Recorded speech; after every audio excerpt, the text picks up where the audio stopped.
ব্যাগপত্র গুছাচ্ছি, সারাদিনের ব্যাগ। এটা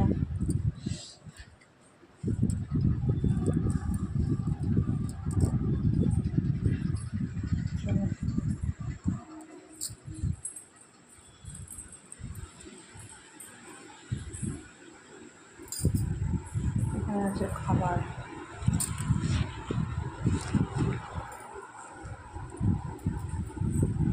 রেডি হয়েছে, কোথায় যাবে?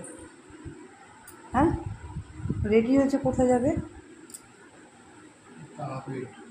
তারাপীঠ। জয় মা তারা। তা বলো একবার জয় মা তারা, ভালো করে বলো। জয় মা তারা। যাবো আজকে তারাপীঠ। এই আবার কালকে ব্যাক, একদিন একটু চলো শিয়ালদার ওদিকে, শিয়ালদা দিয়ে যাবো গৌড় এক্সপ্রেস, ভাই ওরা ওখানে দাঁড়াবে। আর আমি এই যে রেডি হচ্ছি, হালকা পাতলা ড্রেস পরে চলে আসলাম আমরা বালিহল স্টেশনে।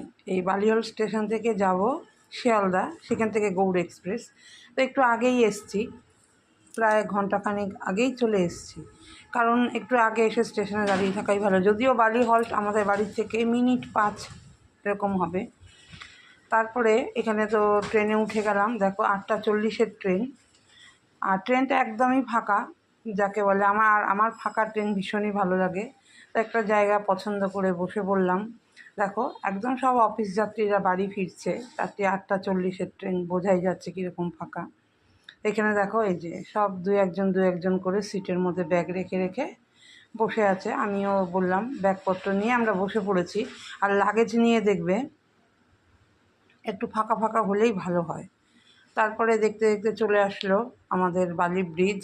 আর এই বালি ব্রিজটা এমনি সময় আমি যখন ম্যাজিকে যাই বা বাসে যাই তখন তো ওই পাশটা দিয়ে যাই, ভিডিও করি, কিন্তু ট্রেনে তো যাওয়া হয় না, খুবই কম, মানে খুবই কম।